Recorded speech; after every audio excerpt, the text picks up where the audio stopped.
Hello, everybody. So, I think it's going to be kind of a short night tonight. Well, there's something you all need to do, so I'll make sure there's a good time to do it. Let me share my screen real quick. Hopefully, everybody noticed this. If I go to the calendar, that'll work. Oh, well, I have to turn stuff on. This one. If I turn on the calendar, let's see, there's today, and you'll notice that something big is due on Thursday, and there's still several that I haven't received yet. So there's not a whole lot on the agenda tonight. There's going to be a lot of lab time, so if you haven't done the exam yet, might be after we finish the lecture portion this evening, might be a good time to do that. I think it's going to be kind of a short lecture. This is the 9th. I'll look at the module titles. That's a good place to look at it.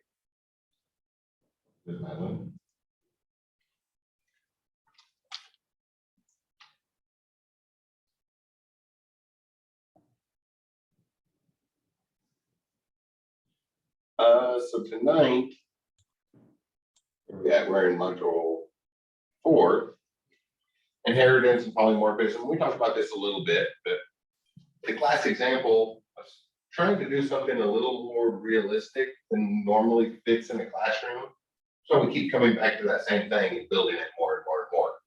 So I'm working some stuff with classes on that. And a couple odds and ends for next week.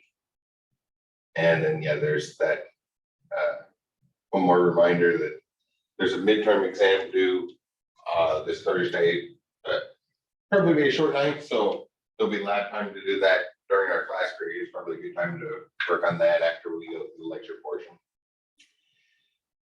Then next Tuesday, I guess, or after next Tuesday starts spring break. So it's Wednesday to the following Tuesday, spring break. It's always good to have a little bit of time to relax. And then when we get back, we're going to kind of change gears. Up to this point, we've been looking at stuff all about Python. Let's look at the module names. So we saw the basic Python syntax, selections, loops, functions. Got a little bit of that. Went over some object-oriented stuff, talked about GUIs. We got a little bit off from the schedule.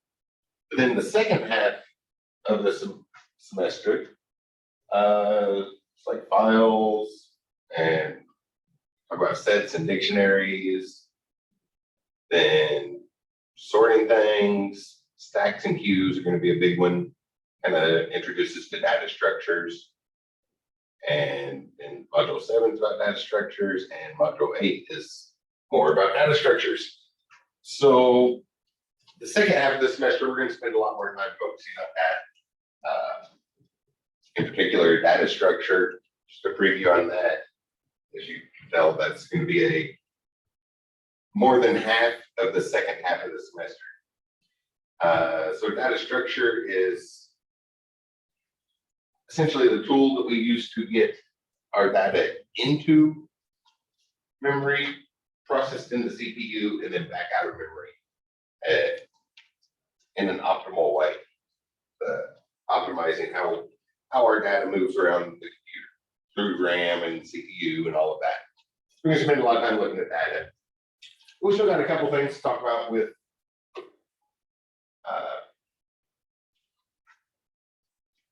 the first half of the semester, the Python syntax stuff. In particular, I wanted to stretch out things like GUIs. So I talked a little bit about the inheritance of polymorphism earlier in the semester when we saw object-oriented stuff. I had a feeling I was going to want to talk more about GUIs. That's kind of an important thing, the front end. And this example, the way I kind of put the class example together here, with more of the way software development goes than what we typically see in classroom. In classroom, it's always small assignments. We knock those out and then move on to the next thing really quick, over and over and over again. Everybody in here has been through programming courses. You know how that goes. We do something small, then we move on to the next thing. Do something small. do a small sample of that, and move on to the next thing. But in our modern world, when we're building software, we're usually thinking of big projects that kind of go on and on for a while. So I tried to model this class example like that, where we keep coming back to that same thing and expanding that. And there's a useful thing to look at this evening that relates to the inheritance. Remember, with object-oriented programming, the idea is once we encapsulate something, we can make it a subclass of that, a child of it. So the child class inherits everything that it meant to be that object we created. And it works good for generalizations, reusability. So our class example was kind of set up, the way I set it up was had something very reusable where an object would be quite advantageous. Because I'm guessing you all have looked at other reference material at some point as well, right? Seen some of the things about the TK interface package, tutorials, or official documentation, seen other places where it's at, and probably noticed that there's some inconsistencies.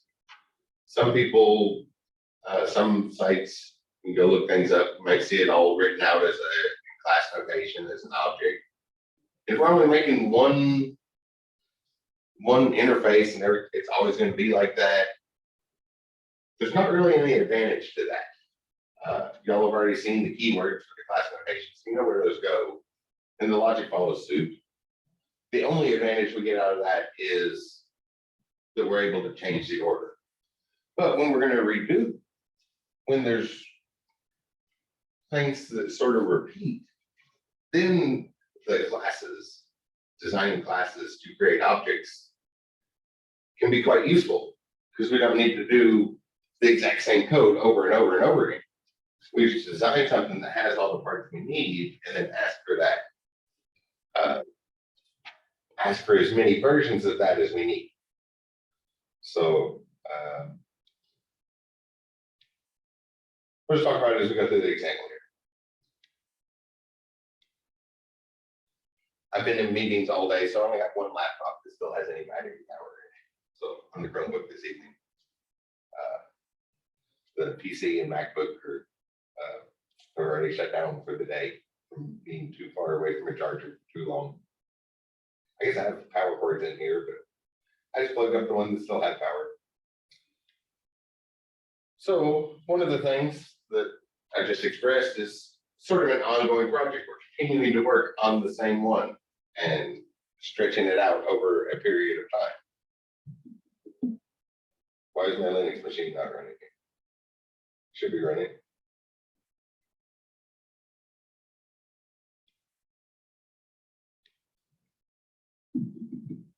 There it goes. I was just using it like 10 minutes ago, so I knew it was working. I guess I better grab those files we've been using to move on to the next step.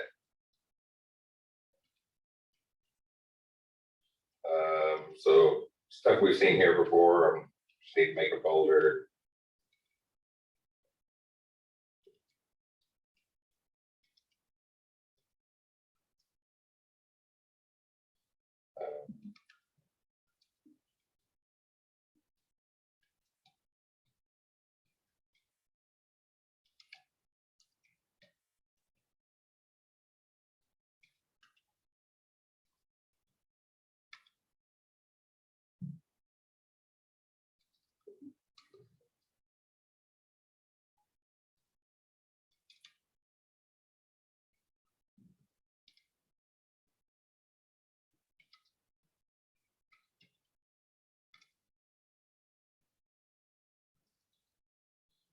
There we go.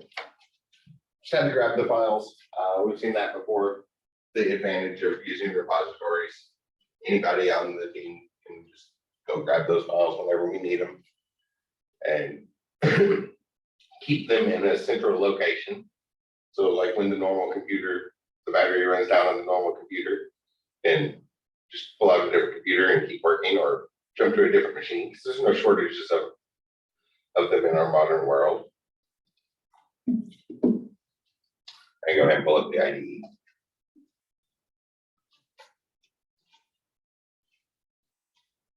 I guess I could have done some of this before class. Probably wasn't completely necessary to do that here. Let's see, variables. Oh, not variables, files.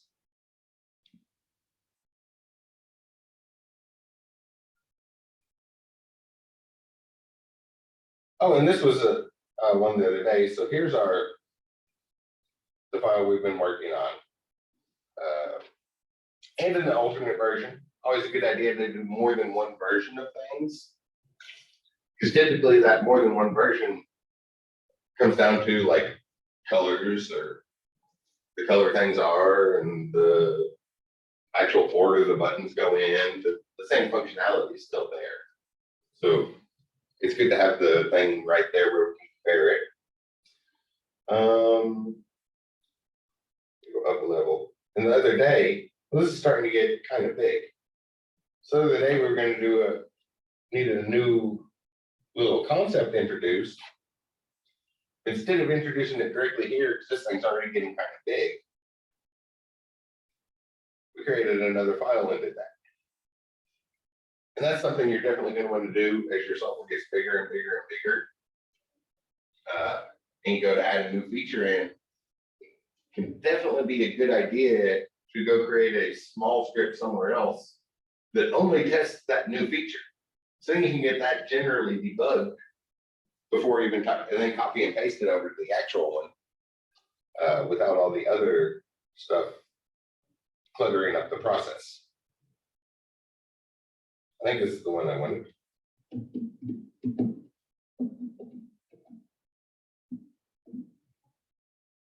Oh yeah, so here's where we were. A stripped down version, and I chose a timesheet sort of thing, a pay stub thing. So that hopefully y'all can fill in the gaps as it gets stripped down to like fit in our time constraints. Time sheets or something y'all have done somewhere.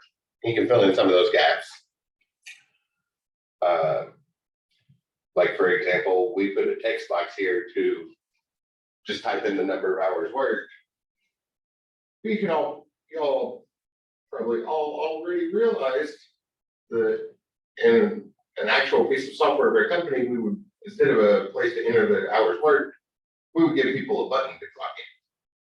Or we give them a spot to enter their username and password, and then that's going to record the time they got to work, and click a log out button to record the time they leave work, and then the computer can. The software already knows how many hours they work. We wouldn't have to type that in directly. But because of our time constraints, we went ahead and just did that. Remind you where enter the numbers, and it calculates all of them immediately. Does at least one of the taxes, one person on salary. In a bigger piece of software, the toolbar and main menu would kind of follow suit here, but in our primary area, there's a lot of repetition, right? All of these things are exactly the same. Furthermore, the way it's coded, if I scroll in the background here, oh yeah, it's this section. It's all hard coded in. So if the company wants to hire somebody else, we'd have to come hard code another one in. But they're all almost identical. And that's another great use of objects.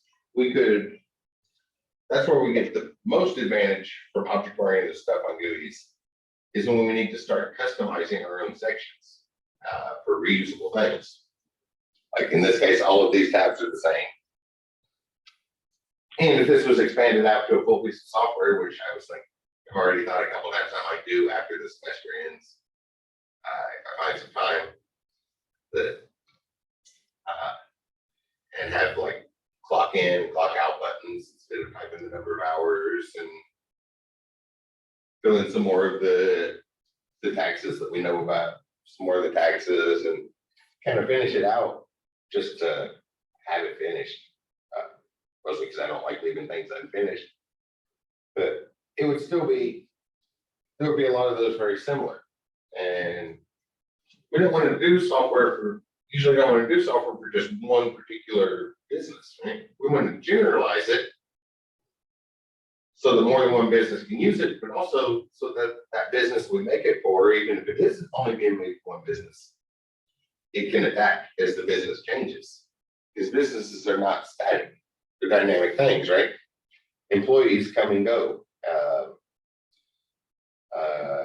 Customers and suppliers, things like that change as time goes on. So in our case, we have that generalization, that thing that we could kind of generalize into an object and encapsulate what it means for our input output area. In our case, it's very simplified. It's just the thing we want to get is that tab pane.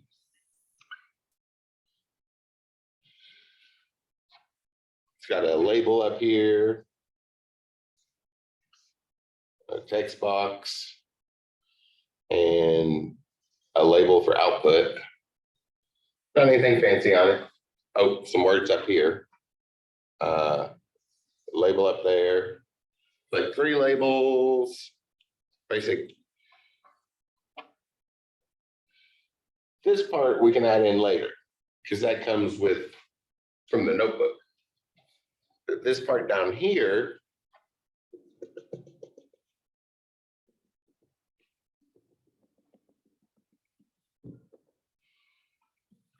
that started as just a TK frame. Then we had an entry box and a couple labels on each one. And then we can throw it in the notebook and then that'll put the tab on it. I'll leave it in the picture there. But we can also generalize that even more. I'll pull this back up.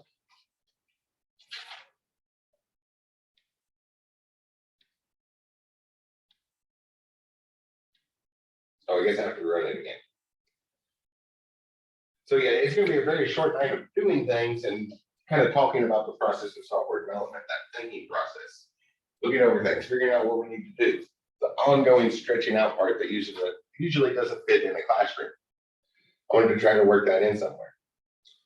Where's my little bit? I have a. Oh, that's right. I can't annotate on that one. Maybe over here.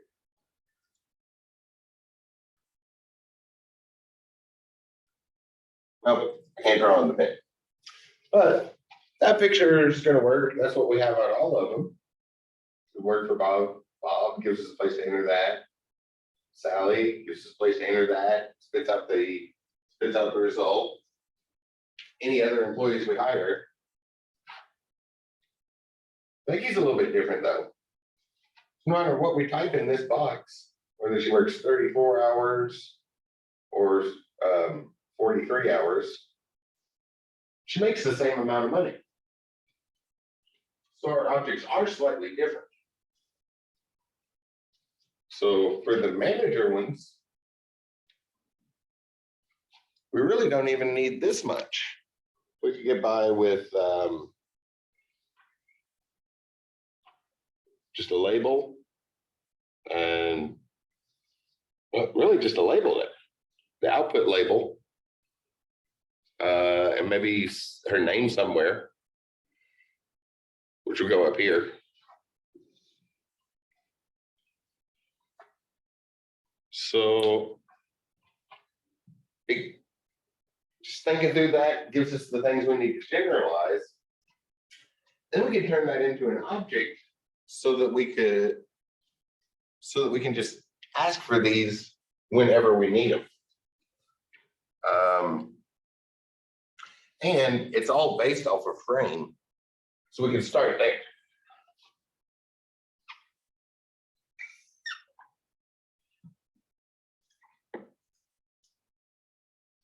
We're at TK.frame.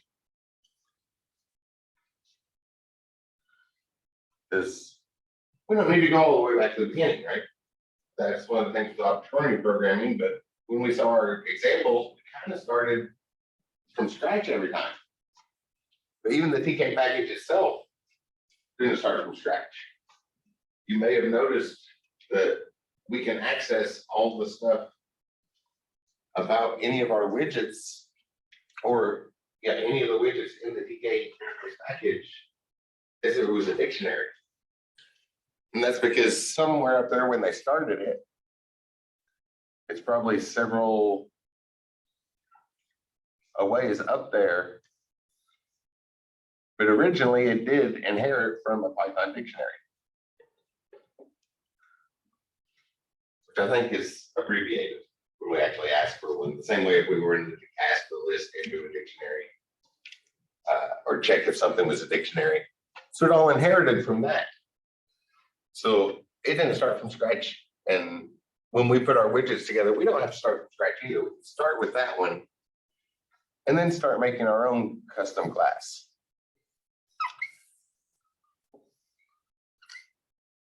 Which kind of goes the opposite way of our employee one, right? When we did our employee one, I'll sort of abbreviate it here. We had employees, and then we came down, and down here somewhere was manager versus hourly. Can't recall what they were called right now, but we split off those to get a salary versus those that were paid hourly. And it got more detailed going down. In this case, it's kind of like we need to add the details going up. So down on this branch is where we need the fewest number of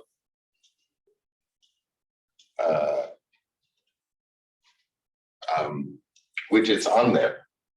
Right? Everything for the manager's payroll is going to be preset to begin with. Usually people on salary only report days off, not how many days they work. But that would take a huge overhaul of the software we have as it's going. So we're just gonna say we don't have anything to report. It's just gonna spit out how much your paycheck is.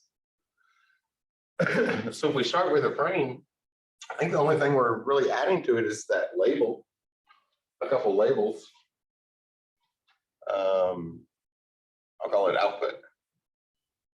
We're gonna add in an output label, if I can spell it correctly. And that's all we need on the salary one. Oh, I should probably put the name there. So like, yeah,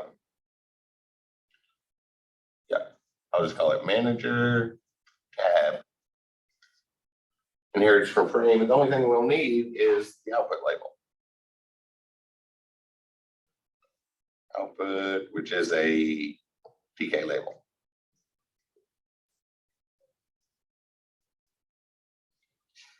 And this is a step that you don't want to skip. The planning phase, getting things together. Even in our example here, it's pretty stripped out and fit in the classroom, right? I believe everybody here has heard me make this point before. Anything that can fit in the time constraints of a classroom, yeah, we could probably do that without a plan. But we're in a learning environment, so if we turn that around, anything that can fit in the time constraints of a classroom means the plan for it's going to be very easy to make. So this is the place to learn to make plans. And sort of the messy part, jotting down ideas, going back and forth, getting your thoughts together to make sure everything's going to work. Then we can inherit from that and get our hourly tab. Oh, which means this would maybe a salary tab. That's better than manager, because manager might not be the only person on salary. Which, again, is going to get everything that needs to be a frame from that inheritance. And then we add to that everything it means to be the salary output frame object for our TK interface sitting on top of this program, which would obviously be a little more complicated in a full situation where we're not restricted for time. Then we can take that, which pretty much has a frame with an output label on it, And we could add in an input box. Yeah, I'll just call it input tk.entry. And well, then it already has the output label. So we put a label, some instructions on it, or something like that. Oh, label. We'll make a label called label and actually assign it a value. Something about salary, just kind of jotting down ideas, gathering ideas, making sure everything's in place before going and typing. And then the child object will inherit that from the parent, so we can just change what the value is. So I'll do that with a getter, or setter. So like set label. That's probably not a good name. Hopefully I'll come up with a better name before getting over to the thing. Pass in something, give us a method we can change it. That way we inherit that. So the child object can just go ahead and change what that label is to say, give the instructions. So you say input some value. And then that gives us some reusable things that we can do with what we were looking at the other day. Read through a text file, see how many employees there are, and just set up our interface based off that instead of hard coding things in. So really, I guess the main point for this evening is to kind of walk through the syntax for this inheritance stuff again. And then try to make it a short class so that there's time to go work on that midterm exam for those who haven't worked on that yet. And for those who have turned it in, coming on the end of the 8-week courses, so you might have other stuff to do. And if you're caught up on your other stuff, then you definitely earned a break. Start, you're all caught up on stuff as we get this near the end. But let's see, is this one? That looks like a new one. So let's make it here. So we want to make this widget. We want to generalize this, the things that are happening here, and do it this way. And just a reminder about the planning part is, yeah, in a classroom, we're under tight time constraints. We're doing small things because they fit in our time constraints. But in the real world, there's that messy step where you gather thoughts, jot down thoughts, erase them, wad up paper, throw it away, fill up a whiteboard, then wipe it clean because you realize that everything on that board is not going to be helpful at all. Just remember, programming is not a typing thing. Jobs where you get paid to type don't pay nearly as well as software development jobs. It's a thinking thing, the planning. And because of our time constraints, we can't practice that thinking part as much. We have to spend all our time learning the syntax. So with that point being made, I guess we can go ahead and go back to spending our time looking at syntax, which we've seen before. We want to make this reusable so that if we have 2 employees, we can just throw up 2 of these. And if we have 50 employees, we throw up 50 of them. Calculating everything all at once, you might start to slow down at some point there, but it'll be fine for our example. We're not going to get that big on the example. So our keyword to say we're designing something, designing a reusable piece. Let's step away from Python for a second. Our other most popular programming language in the world, second most popular right now. It was the most popular for a long time, but Java is strictly object-oriented. It's all object-oriented programming, strictly typed. And we have an alternative whenever we set up our class structures and we go create an instance of them like we usually do in Python. There's another alternative in Java called a factory, which essentially spits out anonymous disposable objects as we need them.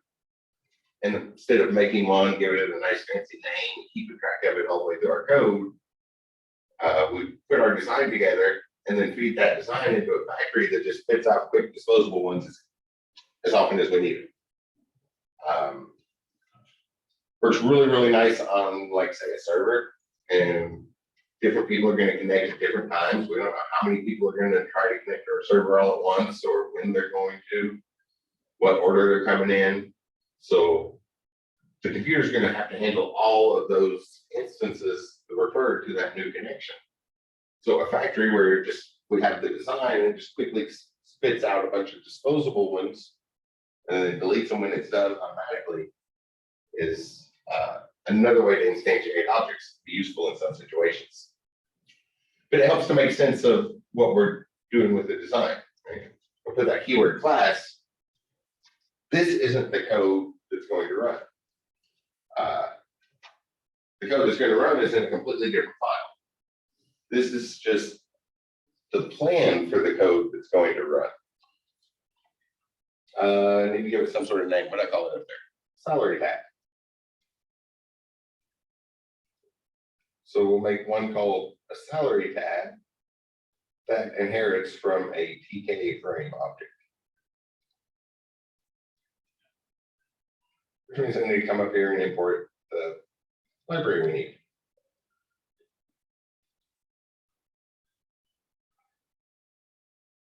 And then, as always, we need a constructor somewhere. It's pretty conventional to start at the beginning, make the constructor the first thing, but it's not a requirement. This will be compiled code, so the order doesn't matter. But right as I said that, I realized a great point. That makes a great way to express the point I just made. Our class is going to be compiled and then sent to an interpreter to run. So this isn't the code that runs at all. Right? This is going to be compiled code by runtime, but we're running in an interpreter, so we're not running compiled code. We're going to run interpreted code in Java. So this is just the design, the plan for what we want to make. Let's see, we'll have that. Get our label there.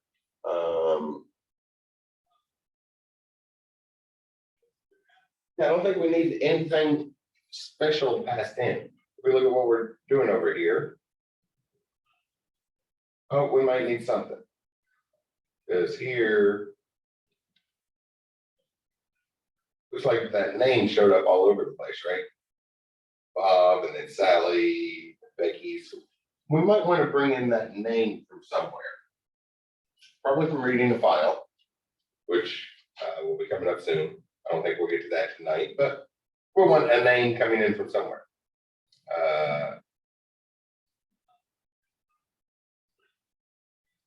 I'll say employee. In a big situation, realistic situation where the software is growing over time and keeps going through different iterations, working towards that final product.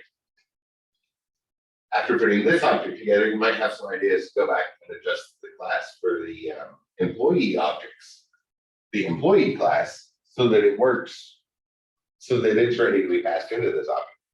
Remember, we want all of these to intermingle together nicely.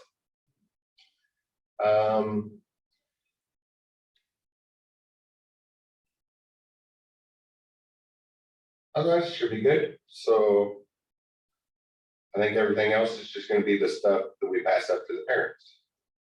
So the args and the quarks, arguments and keyword arguments, which then get passed up to the super object. Because the child objects of a particular parent get special privilege, we can access the parent's constructor, even though it starts with the double underscore. We still have direct access to it from the class it inherits from. And pass all that other stuff right up we talked about that before. Just a reminder, ARGS is all the single value items, all of the things that are just one attribute built at a time. And quarks are the collections, all the things that are dictionaries or lists or tuples or sets, or other objects that the parent expects. And those all get passed up at once.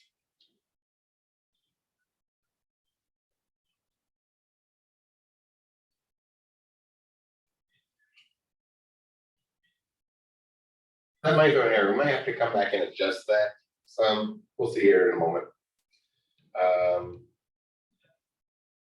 We can make a reference to this self.employee.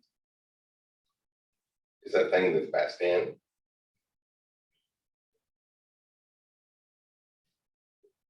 Actually, yeah, as I think about that, I think that's going to cause an error. So I'm going to take that out. And I'm going to treat this as a TK widget. So anything that we pass in goes directly, or it gets instantiated just like the rest of our TK objects. And then we'll just make a method to get the name in there. Define get employee. So, not get employee, set employee. So, and then we want to pass in some employee object, which I'll come back and write in a moment, figure out how we're going to do that. I guess it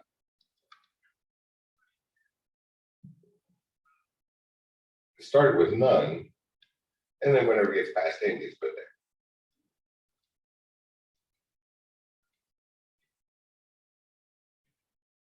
Hopefully all that looks familiar, and it's another night of the sort of bouncing around. Have a general idea, but kind of talking it through as it goes together. What we're doing there makes sense. So we just basically made our own frame so far, and it has a method so we can pass a name in. Then when we get over here, instead of using a regular TK frame and then adding a label, an input box, and another label, we'll just ask for our special one because it will already have that label, input box, other label on this one. And then this one just has the even shorter version. So we need to set those things up. So our salaried employee, they have that basic label, the one that actually made it in the plan here while talking about that. Needed a label for the output and a label for the salary. So output, it's going to be a TK label.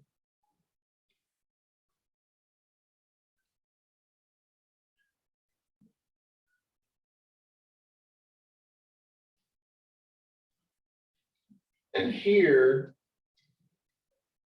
you might have to make a bit of an adjustment from our regular arguments and keyword arguments.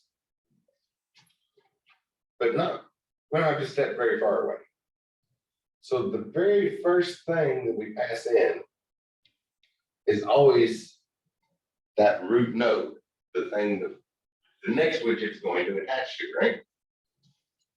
So it's going to be the very first thing. If we pass in args and quarks, it would still be that way. Some of this tag, just like the TK widgets. But if we don't give it any sort of reference here, we won't be able to access it. So I'm going to go ahead and make something called parent and pass that in so that we can refer to that. So when we create a label, it needs to connect to that parent node.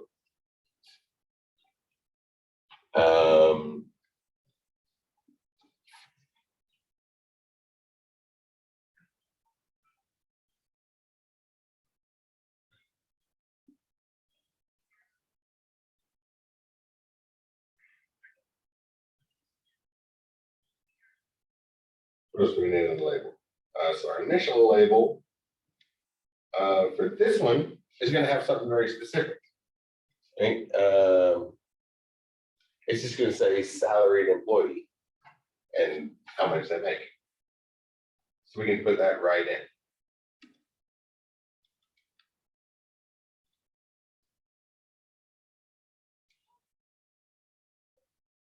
And then on our other ones, we'll need something more specific.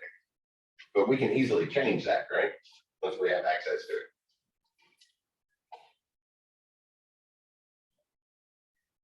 So we'll probably want a setter for that as well. So we can easily call it from the child objects. Oops, that's not the output. That's the self dot label. I couldn't think of a better name.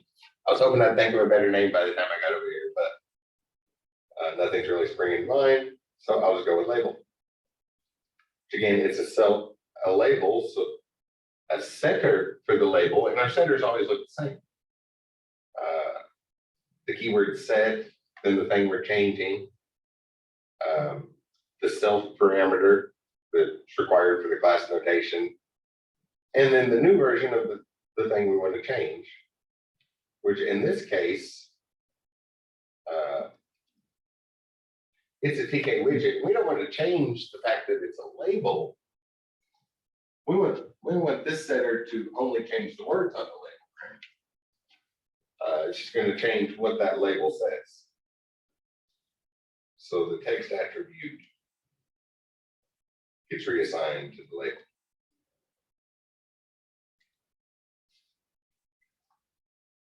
So hopefully everything there is making sense so far.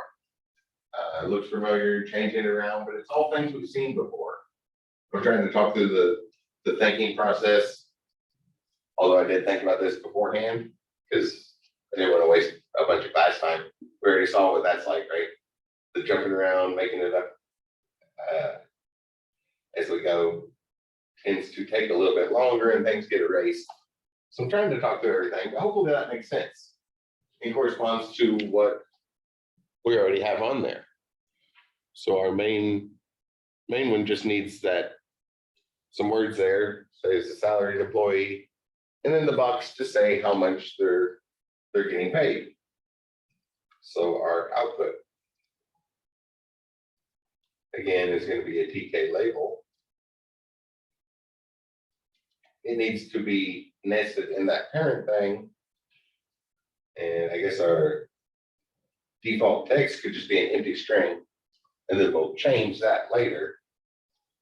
But again, that's something we're going to change later, so we're going to need a setter for it.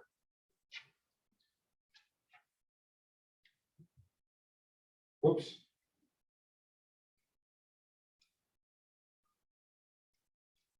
Define set output with self and the thing we want output to change to. But instead of just the normal self.output equals output, we don't want to change the fact that it is a TK interface package label widget. We just want to change the text on it. So change the text value to whatever output we have.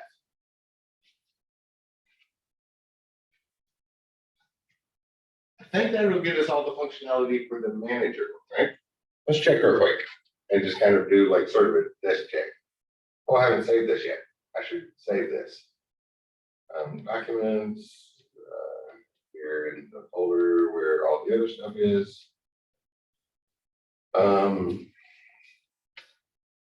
Tabs.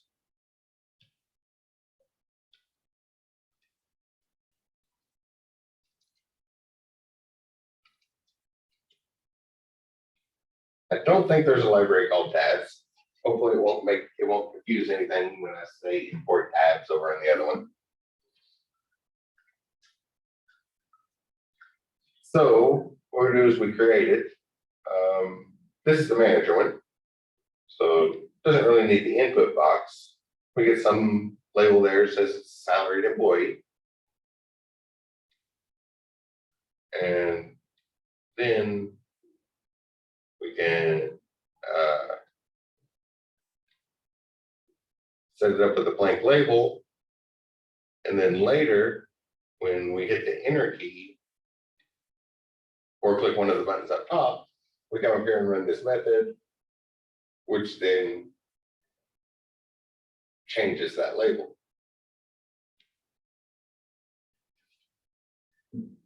Which we saw the other day, a better way to create that list based on what we have every time.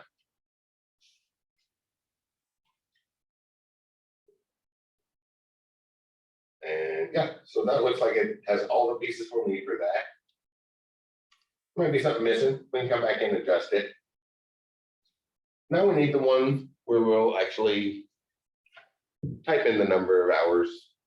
So again, in a real situation, we'd probably have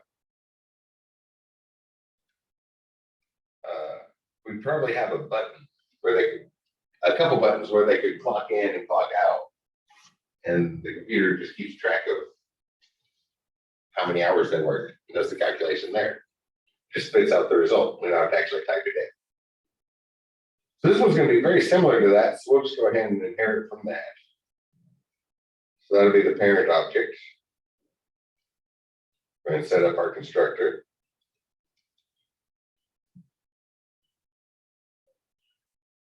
This keyword is just different enough from the other one that I keep making typos. I guess I've gotten used to the other one. We will need a reference to that parent object,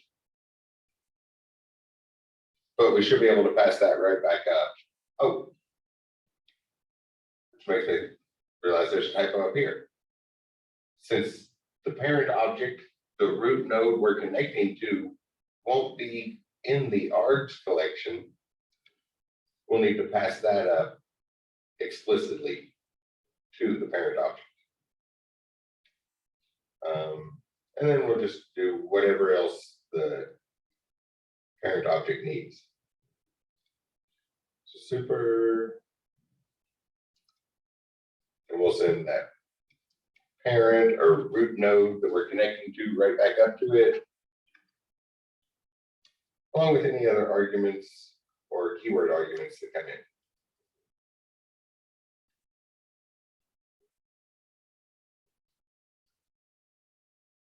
I need some white space here,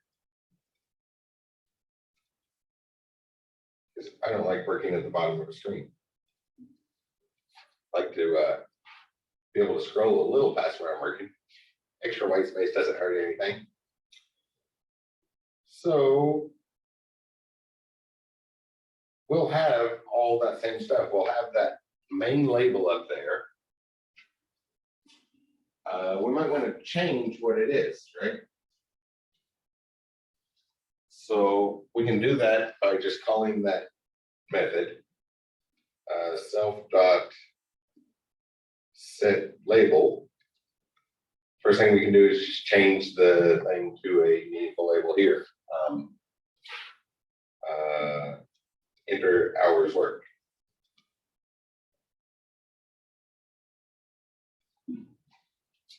Reuse that same label. Then we can create an input one. Self.input is a TK entry widget. Goes into the parent object. And I think that's all we'll need from it. Then we'll have the output. We will inherit that from the parent object. We don't need to create that again.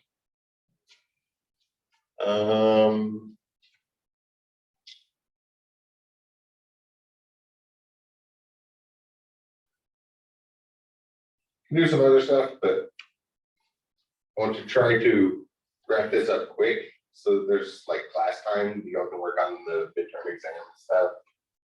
I think you've seen the idea of the process here, right? That ongoing thinking process is really what software development is about, but we typically don't have time for in a classroom. So we got to spend all our time learning syntax. But this class is still 16 weeks long, so we can take a couple moments along the way to focus on that process, the more realistic version of software development. So that creates our things. And when we go look down here, those went into a notebook, so we don't add them with the pack or the grid. We have to use pack or grid on the notebook and then to turn them into a thing with tabs that we can flip through. We use that add command. So we don't necessarily have to do that. But we probably want to set up the grid for our stuff that is going on there. That way, these, when we bring in an instance of this, it's just ready to go.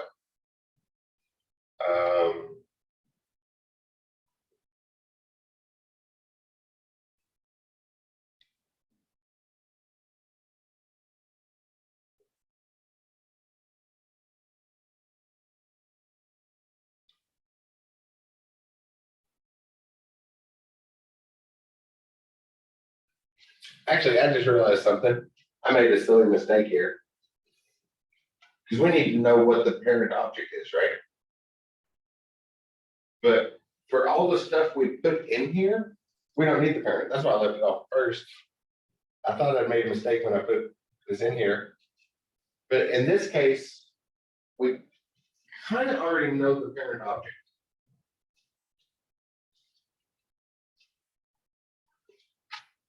Let me try to trace this back since I made a typo and probably confused you all right there.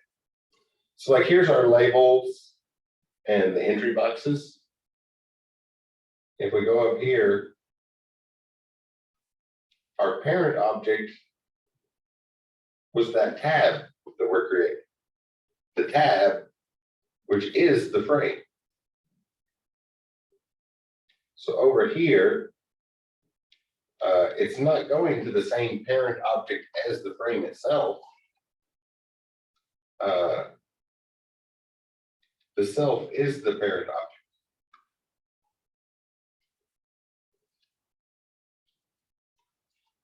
Does that make sense? I hope that typo didn't confuse you a whole really bad. This, I suddenly was thinking like further up the tree. But these are just our labels and the input box. So those don't need to go to the same root element that our other one goes to. We draw a picture and I can't draw on this screen. So here's our overall root, the basic TK object. Then we have a bunch of different nodes coming off that. We've seen that a few times, right? And maybe this is the one we're creating. We're creating this frame. So when we add stuff to it, we don't need to get back to the parent of that. We're going to use that thing itself to add stuff into. That's why I was left off my original plan, and I started thinking as I was typing, which I've given enough lectures to know that can be dangerous to adjust the plan midway through it. Hopefully that didn't confuse you too bad. So we don't need to pass in that parent object, which is what I was originally thinking. We know what the parent object is. It is the thing we're creating itself. Because the self refers to a child of the TK frame. And we only need to say what parent node in the tree to attach to for that thing initially, which will be one of our arguments.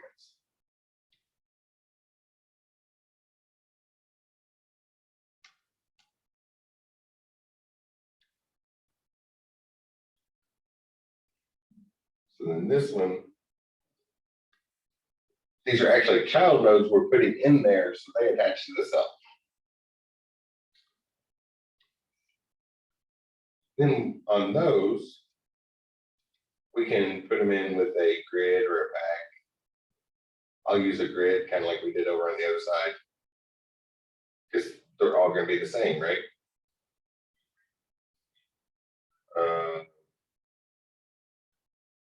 Put everything in row 0, column 0, row 1, column 0, row 2, column 0. So in column 0 and row 0, 1, 2, and 3, so they just kind of go down in order. With some padding. Actually, you probably just copy this. Because I know that one doesn't have typos, so might as well use the one that doesn't have typos. And here, I want to do that for self dot label.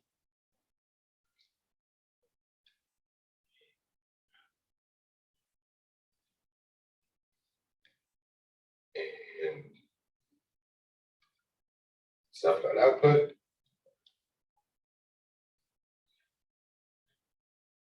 And we don't really have anything to put here.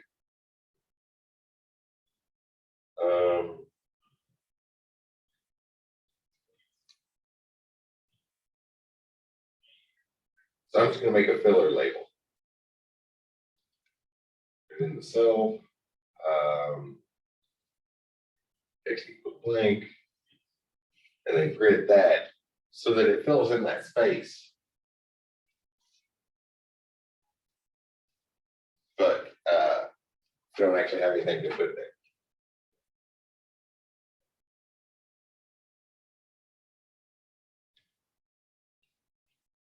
So just a little bit of a filler, that way things still line up section to section. Or we could just take that off. We don't really need it there at all. So kind of going with that process. Oh wait, no, it does need to be there because we want the child to have that same setup. For the child to do all that stuff, so it needs to be in row 2 for the child object.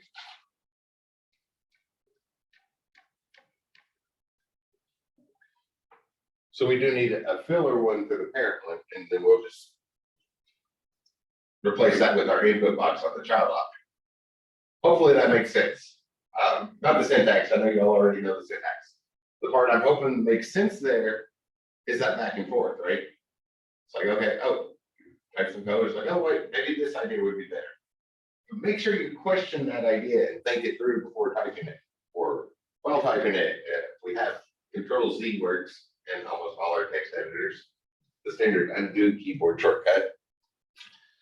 But think the ideas through. Don't just immediately think about a change and be like, oh, that'd be a great idea to change it. That's what I did a minute ago with that parent object. Like, oh yeah, I need to reference that. But then it became a problem. So I had to go back and fix that. We want to try to minimize that, and that's the typing. So if you make end up having to make a lot of changes and go back and make changes, you're increasing the chances of a typo. Which is going to work the bugs into your problem, and then trying to track down those down can lead to other problems. So the main point again is software development's a thinking thing. Typing's easy. That's the tedious busy work at the end. So whenever you start thinking about little changes along the way, make sure you think them through. Think about the effect they'll have elsewhere. Because this one we could do with or without it here, that'd be fine. But when we get down here, we really need some blank space to put that in. Otherwise, we have to go back and reorganize all of that stuff in the parent object. And we'd lose the repeatability from it. So just a note about the thinking thing. So let's see if I can put this on here. Self.input, grid that in, and it goes in row 1, column 0, and I want that padding to line up as well. 1023. Add X is 10, add Y is 23. And otherwise, I think the parent object had most everything we needed.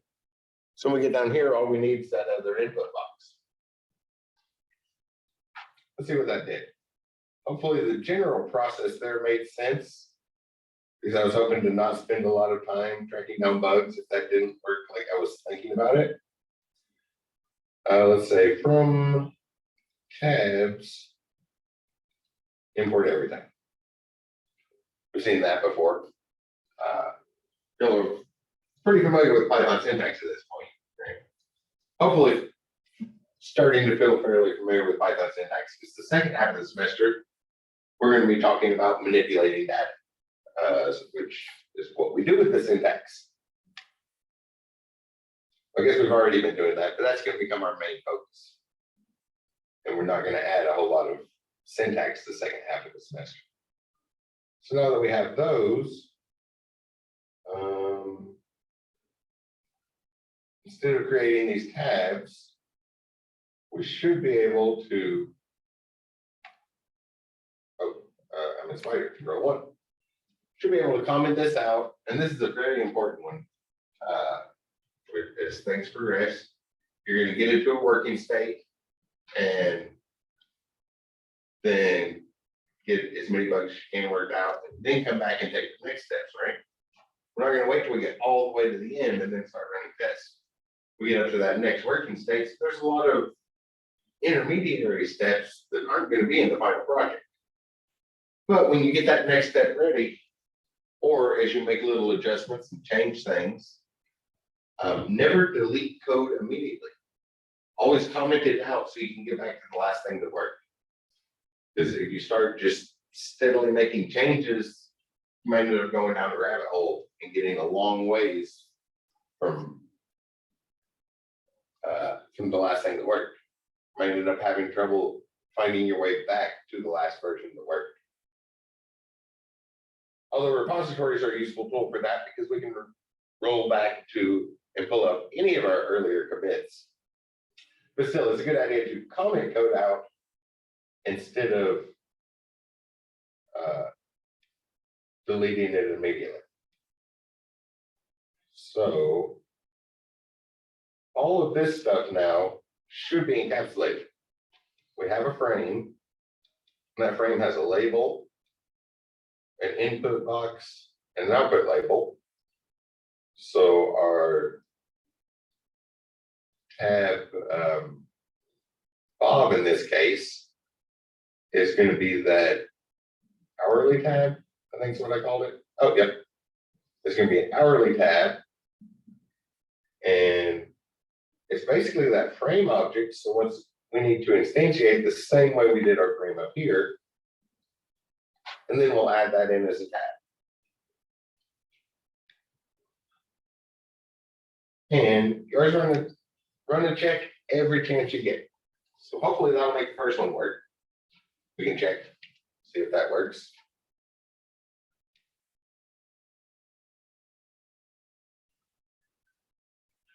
Oh, looks like it works. Our method would cause an error message right now, because our function that does the processing currently refers to those widgets that we just commented out. But everything's encapsulated there. So we can do the same thing with our Sally one. The tab Sally is going to be the hourly tab, and it's going to get loaded right into that notebook object. NB main, that's what it was called.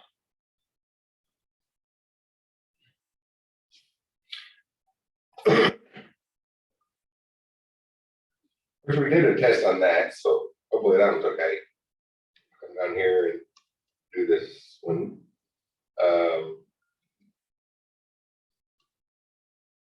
The Becky tab, well, that was the salary one, at least for our test runs here. Excuse me. So that should have all the stuff we need in it.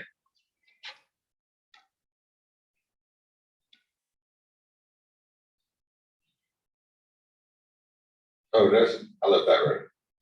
Let me scratch that.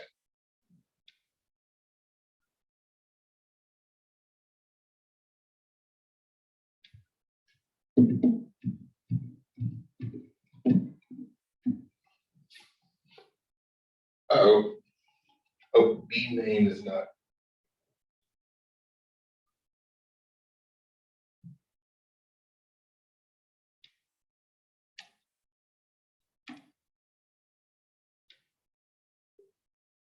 Try that again. And y'all may have noticed this by now. Oh, I guess I did close the kernel. If I hadn't closed the kernel, whenever I went to run that, it would try to pop up two boxes, two GUIs, the one that didn't work and crashed, and the one that does work. That's why I like to run things in independent kernel if you're in an IDE that can, or just make sure you restart the kernel. So it looks like everything's there. We can't really run our method to check it, but that gives us a visual representation of that idea of encapsulation, right? That's the first core element of object-oriented programming, and a little bit of inheritance, right? Encapsulation is we took all this stuff, what it means to be our primary input-output, and we reorganize that into a reusable thing, so we could do it all in one line.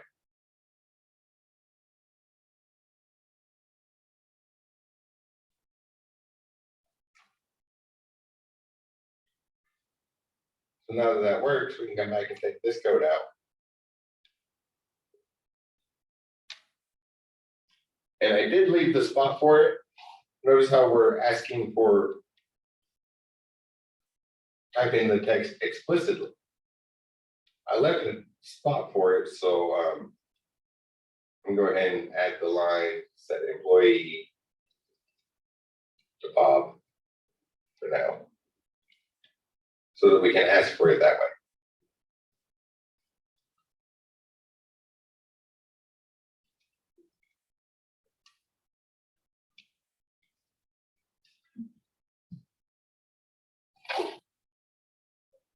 I'll do it as a method, which did not get included. I think I got a setter, but not a get. No, sure didn't get a setter. So find get employee self, and as always, the getter just returns the value we want.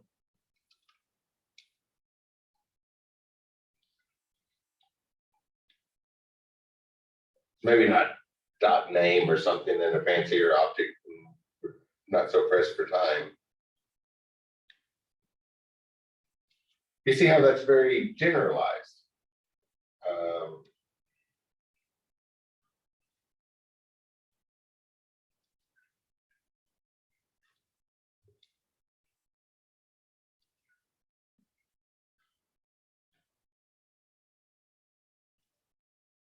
Not quite to the finished product yet.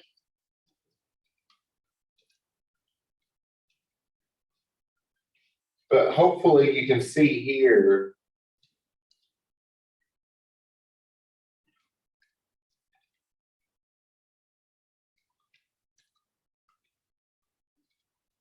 how it's going to generalize. I couldn't think of the right words. I think they were just too far from what I was typing at that particular moment. But you can hopefully you can see here how that can be generalized now into a loop, or even better, into like a generator, like we saw the other day, or a list. Instead of a loop, setting up our list and looking through it, we can do it all as a list comprehension. Because the names of those employees would probably be stored in a file in a database somewhere. So we can just look through that as a list comprehension and create the list to look at, or even better, do it as a generator. And that way we're not wasting any space in memory, because the file is going to have things like the name of the employee. So once we read through that file once, the name of the employee is going to be written on our GUI. So if we needed it again, we could get it from there instead of having to go read the file. And hopefully you can see kind of where this is going, but it's still a step away. And I wanted to finish early. Was hoping to be working on the method. Actually be about finished with that method now. So how much would it take to change it? So I definitely wanted to finish class within the next 4 minutes.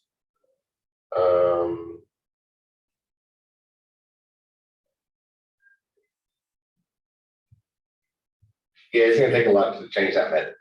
But hopefully y'all can see how it's getting more generalized. Because I want to make sure there's lots of lab time tonight, because y'all have a midterm exam due in 2 days. So we'll make sure there's time to do that. But the next step of the progress moved along, so we can get rid of that previous steps. And hopefully that gives you a visual representation of that idea of encapsulation and how easy it is to add another employee now. So like tab, I don't know, call it David. Another hourly employee goes in that same notebook. Have David set the employee with a name, which hopefully from the classes that we've already created for this and the things we've looked at, you can think of at least 3 ways immediately that would be better than just manually typing that in like I just did there. We'll get to cleaning it up later. We want to test every small step along the way. And then we can add it right to there. So the main notebook, we'll add that tab David, and the text for it will be, whoops, tab David employee.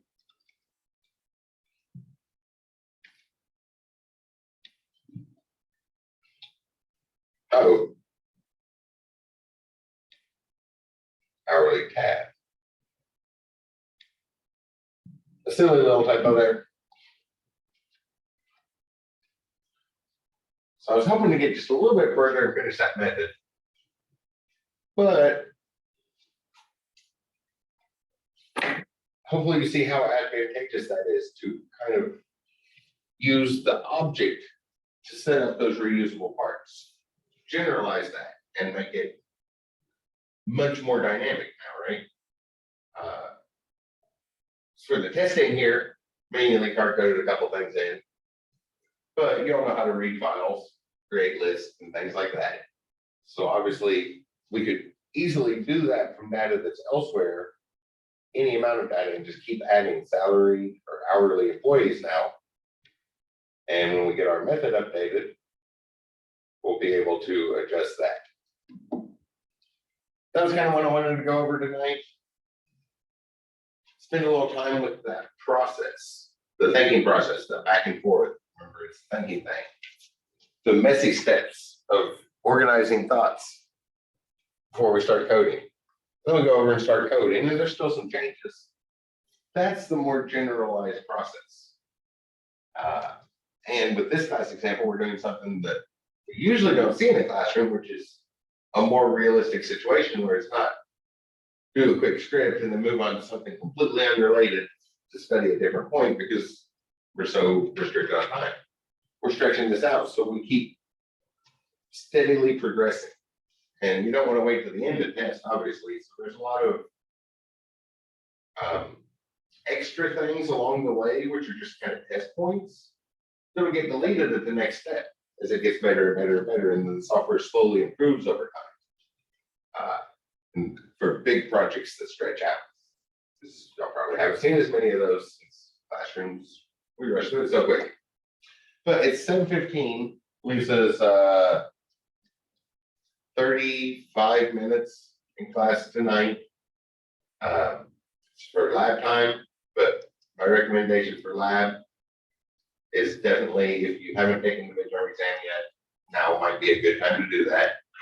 Or work some more with the class thing. Maybe you were watching me do that example and had all kinds of ideas, because we're different people, we think differently, right?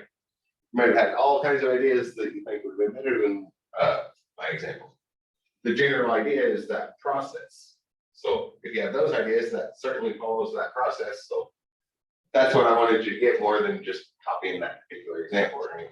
That's just an example small enough to fit in the classroom.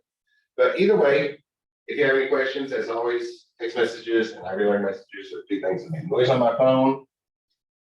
Before we break off for that lab time, so this now would be a great time to knock out that test if you haven't taken it yet. Does anybody have any questions?